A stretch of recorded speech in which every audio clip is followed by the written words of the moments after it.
China's authoritarian ruler Xi Jinping looks to be preparing his people for war. He's banned boy bands, stepped up ideological enforcement and indoctrination education, and even instituted masculinity training in schools. In July 2021, at the centennial of the founding of the Communist Party of China, he left the world with a veiled warning.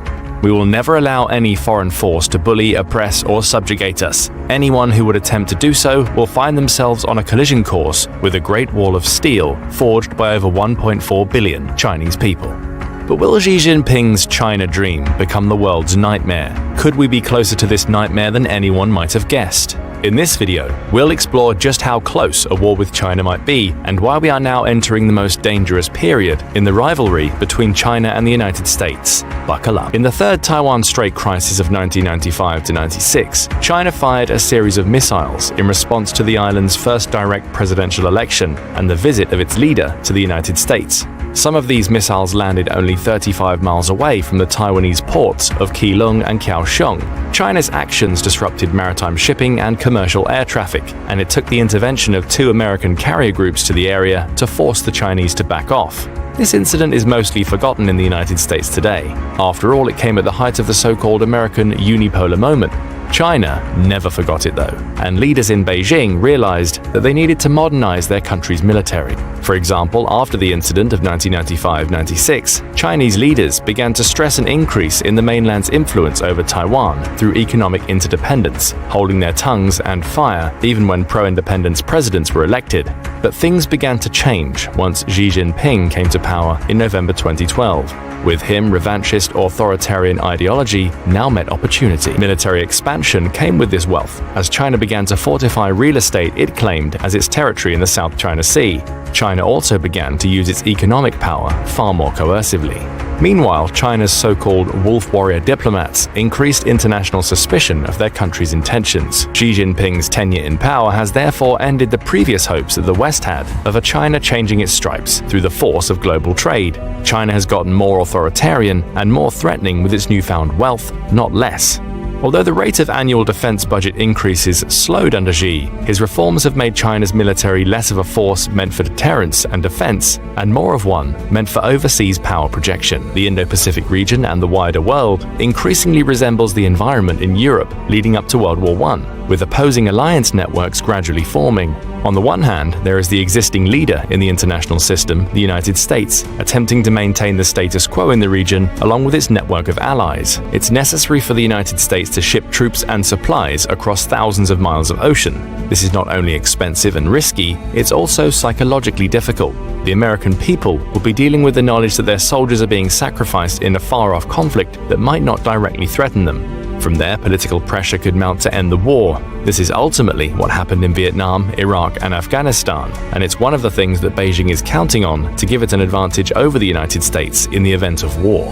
Despite China's increasing capability, it still cannot defeat the United States military in a full-blown conventional showdown.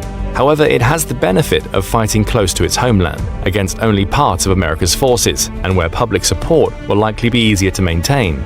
This is what Sun Tzu meant when he talked about the moral law of warfare, which causes the people to be in complete accord with their ruler, undismayed by any danger. In particular, it's important for the United States to make the Chinese leadership believe that it will come to the aid of Taiwan in the event that it's attacked. Taiwan is the most important flashpoint for a potential conflict because it sits at the center of ideological, economic, and geopolitical fault lines.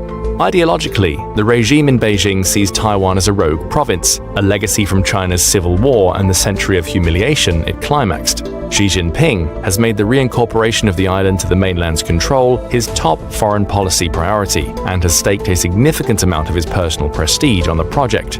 Increased grey zone operations and massive exercises around the island have further tied his reputation to this place, making it harder for him to back down from a confrontation without losing face.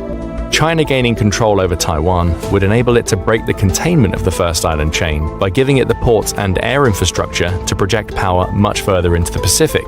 These are the reasons why a few months before his assassination, the former Japanese Prime Minister Shinzo Abe said on television that the United States should drop strategic ambiguity and clarify that it will defend Taiwan from a Chinese attack.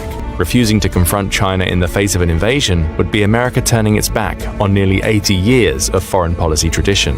And there are other ways today's situation resembles World War I. China feels increasingly threatened by the coalition being forged in the region. It's called the Quad between the United States, Australia, India, and Japan as an attempt to containment through the means of an Asian NATO. The Philippines, too, is strengthening its military capabilities thanks to a series of renewed American bases permitting cross-training with the United States. Meanwhile, Taiwan continues to receive American aid and is developing a deep strike capability, ensuring that it can hit targets in the Chinese heartland if it were attacked. Some of these missiles will be able to hit Beijing. Through its military buildup rapidly.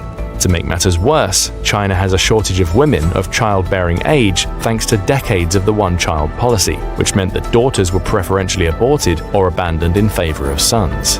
As China's population ages, it will need to look more inward than outward, spending more money on elder care and less on its military.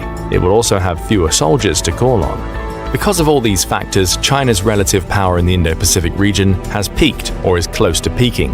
This puts additional pressure on the leadership in Beijing because by 2049, the year Xi aims to complete the incorporation of Taiwan into the mainland, it may be too late. While the South China Sea poses the biggest risk of an accidental conflict, Taiwan acts as the geopolitical flashpoint where pride, national interest, and constraints of time all meet. As the world rearms and forms into democratic and authoritarian camps, there are several potential flashpoints to spark a conflict, but if disaster is brought on willingly, this is the likeliest place. But do you think that a war in the Indo-Pacific is closer than we might imagine?